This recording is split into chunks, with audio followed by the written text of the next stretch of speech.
हाँ जी बच्चों, सत श्री अकाल सबनों। स्वागत है तुहाडा अपने चैनल स्टडी विद शाइना ते। इस चैनल ते तुहानूं मैथ बड़ा ही सौखा ते आसान ढंग नाल समझाया जांदा है। बच्चे असीं इस चैनल ते class 9th NCERT CBSE math शुरू कर रखा है। अपने 4 चैप्टर कंप्लीट हो चुके and 5th chapter introduction to Euclid's geometry चल रहा अपना। पिछली वीडियो दे विच आपां इस दे कंसैप्ट, एक्सियोम, डेफिनेशंस, पोस्टुलेट ये पढ़ लए सी यूक्लिड्स दे। ठीक है, अज असी सोल्यूशन ऑफ एक्सरसाइज 5.1 करन जा रहे हैं। अगर तुम इस चैनल के नवे हो तो तुहानूं पुरानी वीडियोज़ का लिंक डिस्क्रिप्शन बॉक्स के विच मिल जूगा। फर्स्ट क्वेश्चन देखो, which of the following statements are true and which are false, give reasons for your answers. First है कि बच्चे only one line can pass through single point. एक single point draw करके देखो, line कितनी मर्जी infinitely lines pass कर सकते हैं through a single point. Then अपने को गिवन स्टेटमेंट आ वाली की है फॉल्स। ठीक है, second question, there are an infinite numbers of lines which pass through two distinct points. नहीं जी, ये एक्सियम से अपने को टू डिस्टिंक्ट पॉइंट्स के विचों सिर्फ एक लाइन ही पास होंगी है, यूनीक लाइन। ठीक है, फॉल्स है, we can draw only one line passing through two points. ठीक है, थर्ड देखो, a terminated line can be produced indefinitely on both the sides. True है, टर्मिनेटेड लाइन मतलब एक लाइन सैगमेंट हो जाता है जिन्होंने आप दोहे साइड्स तो एक्सटेंड कर सकते हैं इनडेफिनेटली। ठीक है बच्चे, स्क्रीनशॉट ले सकते हो।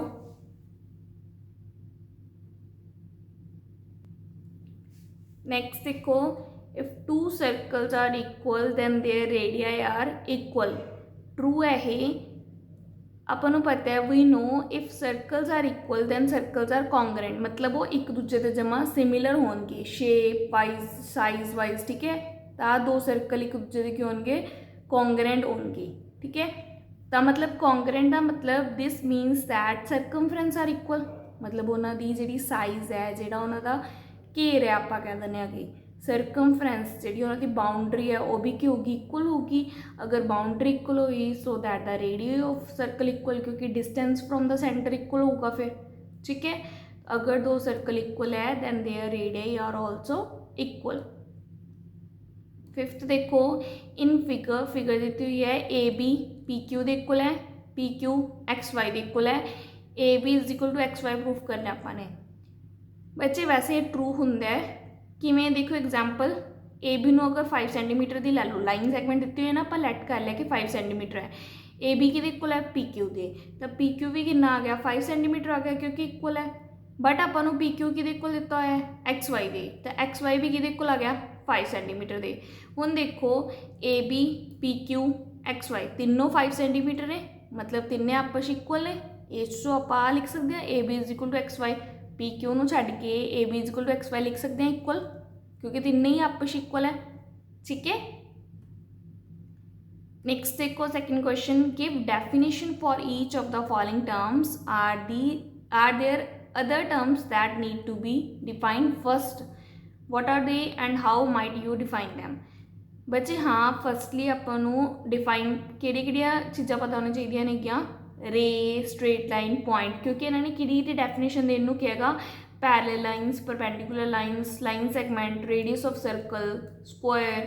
ठीक है, तो उस हिसाब नाल आपां पॉइंट जितों आप कोई लाइन स्टार्ट करते हैं, स्ट्रेट लाइन किहड़ी हुंदी है अपने को, रे लाइन का रे नालों की डिफरेंस है। ठीक है, इन्हां बारे पता होना चाहिए गा, समझ के स्क्रीनशॉट लो पहला।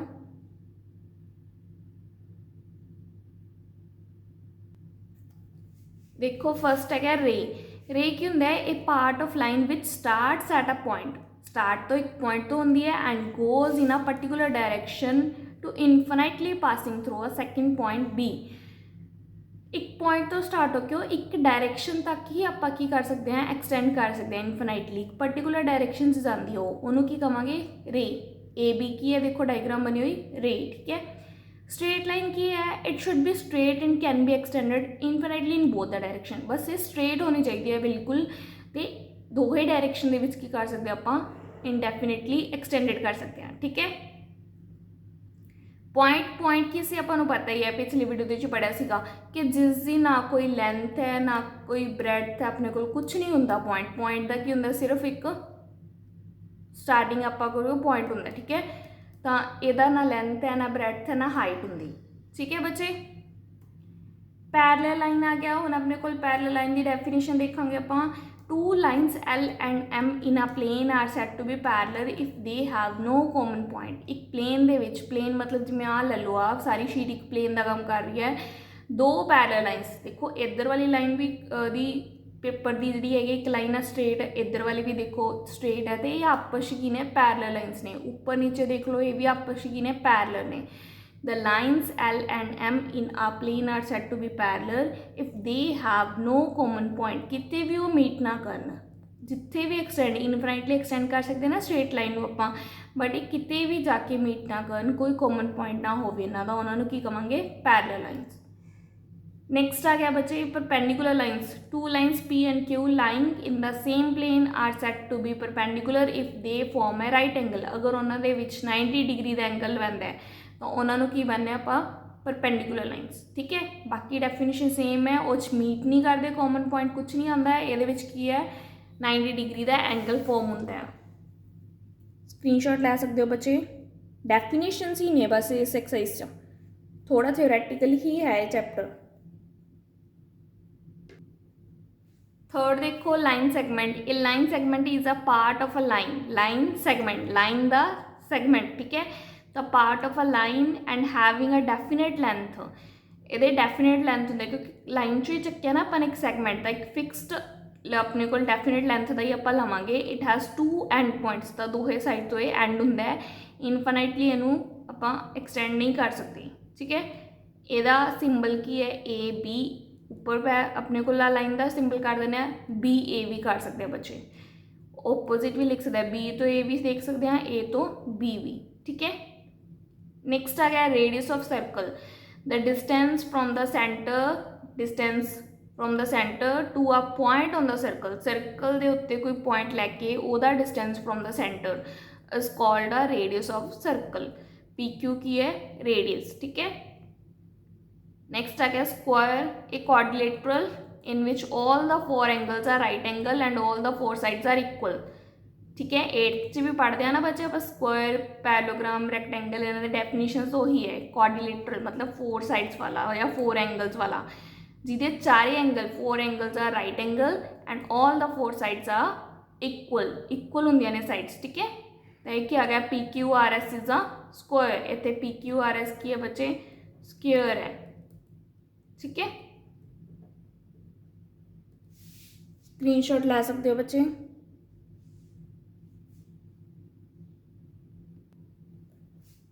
थर्ड देखो स्टेटमेंट बुक दे विच देख लो।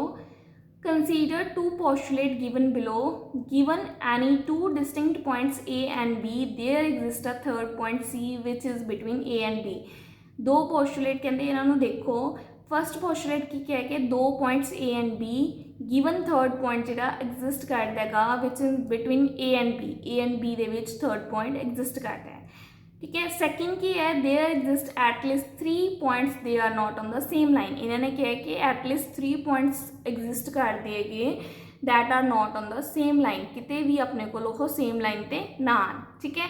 क्वेश्चन की क्या है इन्होंने, do these postulate contain any undefined terms. इन्होंने दो पोस्टुलेट के विच कोई अनडिफाइंड टर्म्स है ने जिहड़ियां आपां डिफाइन कर सकते हैं। पहला देखो क्वेश्चन आंसर पहले दे yes these postulate contain undefined terms. जिमें देखो पॉइंट आप होने डेफिनेशन पढ़ के आए ना पिछे, लाइन दी, ठीक है। नेक्स्ट की है आर दीज पोस्टुलेट कंसिस्टेंट की होंगे। पहला देखो कंसिस्टेंट होंगे बच्चे जेड़े कि आप दो स्टेटमेंट दिखते हैं आप एग्जाम के विच, तो एक दूजे को कॉन्ट्राडिक्ट ना करना। कंसिस्टेंट होंगे कि एक दूजे को सपोर्ट करना, मतलब कि चलता रहे सिस्टम, ठीक है। कॉन्ट्राडिक्ट ना करन, तो हम इत्थे भी आई चीज़ है। Also these postulate are consistent because they deal with two different situation. दोहां की सिचुएशन अड है। फर्स्ट पोस्टुलेट अड सिचुएशन को रिप्रेजेंट कर रहा है, सैकेंड पोस्टुलेट अड नूं। तो अगर दोहां की सिचुएशन अड है तो कॉन्ट्राडिक्ट तो करना ही नहीं, ठीक है। कंसिस्टेंट की प्रॉपर डेफिनेशन देख लो की है बच्चे। A system of axiom is called consistent कहते सिस्टम ऑफ एक्सियम, एक्सियम के सिस्टम को कंसिस्टेंट कदों कहांगे if it is impossible to deduce from these axiom a statement that contradict any axiom, कि इन्ना जिहड़े एक्सियम आपां पढ़े सीगे 8 दे 8 जिहड़े 5 दे 5 जिहड़े पढ़े सी आपां ने उन्हां दे विचों कोई भी आपां नूं ऐसी स्टेटमेंट मिल जाए जिहड़े इन्हां एक्सियम नूं कॉन्ट्राडिक्ट करे कि हाँ जी ये गलत कहेगा, ठीक है, ये इम्पॉसिबल हो जाए, आपां नूं कोई स्टेटमेंट नहीं मिलनी, ठीक है। इंपॉसिबल का मीनस आपां कोई स्टेटमेंट नहीं मिलनी जिहड़ी कि एक्सियम्स नूं कॉन्ट्राडिक्ट करे या प्रीवियसली अपने को जिहड़ी आपां स्टेटमेंट बोली है, जिवें हुण इत्थे पोस्टुलेट 1 बोलिया सीगा, पोस्टुलेट सैकेंड उहनूं कॉन्ट्राडिक्ट करे, प्रीवियसली स्पोकन जिहड़ी स्टेटमेंट है उहनूं की करे अपने को कॉन्ट्राडिक्ट करे, ठीक है। So when any system of axiom is given it needs to be ensured that the system is consistent. अगर कोई एक्सियम दिता है सिस्टम का तो इत्थे श्योर होना पऊगा कि सारे किते चीज़ की है यूनीवर्सल ट्रुथ दे वांगू फॉलो होवे, ठीक है, कंसिस्टेंट होवे मीनस कि किते भी कोई भी स्टेटमेंट ऐज ही ना मिल जाए जिहड़ी इहनूं कॉन्ट्राडिक्ट करे, ठीक है। समझ के बच्चे कंसिस्टेंट का मतलब की है, तो यही चीज़ है कि दो डिफरेंट सिचुएशन में की कर रहे हैं डील कर रहे हैं, तो कंसिस्टेंट ने एक दूजे को कॉन्ट्राडिक्ट नहीं कर रही। फर्स्ट की कहता है, कहते says that given 2 points A and B there is a point C lying on the line in between them, C इन्हों के विच होगा तो मतलब इन्हों के लाइन ही करूँगा, जिवें आ एग्जाम्पल अच्छा क्वेश्चन च देख लो, 4th क्वेश्चन के ए तो बी 2 पॉइंट्स ने, C lying on the line between them. Whereas second point की कह रहा है, second postulate says that given point A, B, C, you can take point C.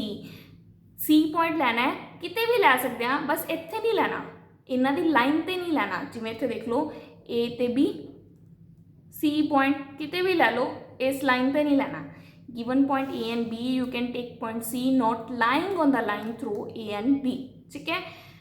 Next question देखो, कहते अपने को do they follow from Euclid's postulate, Euclid's के जो पोस्टुलेट दिते हुए उन्होंने फॉलो करते हैं, know these postulate do not follow from the Euclid's postulate, however they follow from the axiom. Axiom बारे गल कर रहे थे ना कंसिस्टेंट वाले, तो कितों बने है एक्सियम तो, given 2 distinct point there is a unique line that passes through the them, किहड़े एक्सियम तो बने हैं, किस पॉइंट लाइन बारे गल कर रहे हैं कि आपां कि given 2 distinct points there is unique line that passes through them. अगर 2 यूनीक पॉइंट लैने हैं तो उन्होंने एक लाइन बनती ही बनती है, इत्थे भी लाइन का कंसैप्ट सी, सैकेंड पोस्टुलेट भी लाइन का कंसैप्ट है, समझ के थ्योरैटिकल है थोड़ा। नेक्स्ट क्वेश्चन देखो, नेक्स्ट क्वेश्चन देखो, if a point C lies between 2 points A and B such that A C is equal to B C, कहते फर्स्ट लाइन देखो, if point C lies between 2 points A and B, 2 point A and B ले लिया, उन्होंने C lie कर रहे हैं such that A C is equal to B C दे रहे अपन, A C is equal to B C given है, then prove that AC is half of AB, AC पूरे दा हाफ है, ठीक है। Explain by drawing the figure, figure तो ड्रॉ कर लिया अपने, देखो AC is equal to BC दिता होया बच्चे, इक्वल दे विच अगर इक्वल जोड़ांगे तो भी इक्वल बनूगा, if equals added to equals than wholes are equal, तो दोहे साइड इक्वल इक्वल की जोड़ लिया AC, ठीक है, AC इधर भी जोड़ लिया, AC उधर भी जोड़ लिया, पहले ही इक्वल सी AC BC, तो जोड़ के भी क्या हो गया, इक्वल हो गया, AC प्लस AC 2AC हो गया, इधर BC प्लस AC देखो डायग्राम के थ्रू की बन रहा है पूरा का पूरा BC plus AC AB, 2 other की हो जाएगा बच्चे डिवाइड, तो AC इज हाफ ऑफ किया गया AB, जेड़ा आप प्रूफ करना सी, ठीक है, थ्रू एक्सियम्स आप प्रूफ कर रहे हैं, स्क्रीनशॉट ले सकते हो तुसी।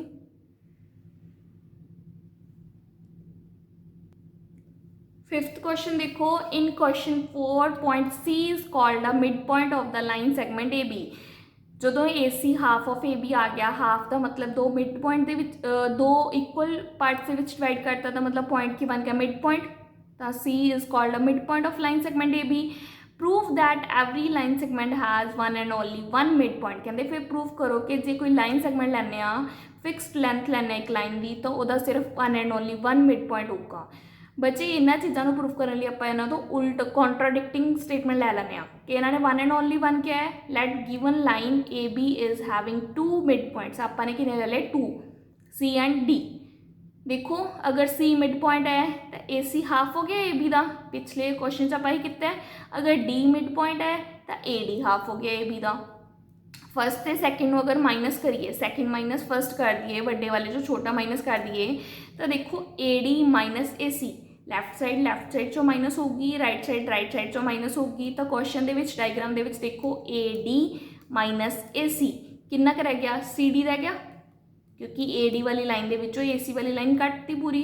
तो CD इधर देखो right side they which half of AB दो एक सेम, तो सेम चीज़ नूं माइनस करांगे तो आंसर क्या होगा 0। मतलब कि CD जी थोड़ी लेंथ है वो कितनी आ गई 0। इस लाइन का मीनिंग की है कि C and D are coincide मतलब कि कट्ठे ही ने, C ते D एक पॉइंट ते ही पए ने, तां करके अपन उत्थे दूरी कितनी मिल रही है 0। मतलब C ते D की ने सेम पॉइंट ने, दस every line segment has only one mid point. ताकि होगा सिर्फ उन्होंने one and only one mid point होगा, क्योंकि दो लैके देख चुके हो भी की बन गए अपने 1 बन गए। ठीक है, सिक्स्थ क्वेश्चन देखो, in figure if AC is equal to BD दिता है, then prove that AB is equal to CD। नीचे वाले पार्ट दिते AC BD दे, आप AB is equal to CD बनाना है। बच्चे AC is equal to BD दिता है, AC देखो कितों कितों बनया है, AB प्लस BC तो, डायग्राम दे विच AB प्लस BC तो AC बने हैं। BD कितों बनया है, BC प्लस CD तो। BC देखो दोवें पासे कॉमन है, इक्वल है, तो इक्वल अगर सबट्रैक्ट करांगे, इक्वल दे विचों स्टेटमेंट की रहिंदी, इक्वल रहिंदी है ना अपने को, ऐड करन ते भी, सबट्रैक्ट करन ते भी, मल्टीप्लाई ते भी, डिवाइड ते भी। तो subtracting BC from both side we get, BC नाल BC कैंसिल हो गया, इधर की रह गया बच्चे, BC नाल BC कैंसिल हो गया। देख लो अपने को रह की क्या, AB is equal to CD when equals are subtracted from equals, remainders are equals. तो जिहड़ा आपां प्रूफ करना सी हो गया AB is equal to CD। ठीक है बच्चे, स्क्रीनशॉट लै सकते हो।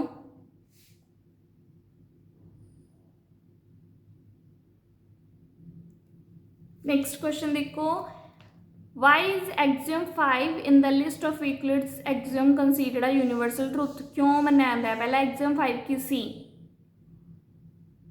एक्सियम 5 बच्चे की सीगा कि जिहड़ा आपां होल दा लैने आ, a whole is always greater than a part, a whole is always greater than a part, कि होल पूरा एक पार्ट तो की हुंदा है वड्डा। किते भी चेक कर लो हमेशा है कि हर थां ते सी होगा अपने को, a whole is greater than part. As statement is true in all the situation, axiom 5 की जी स्टेटमेंट दी हुई है is true in all the situations, hence it is considered a universal truth.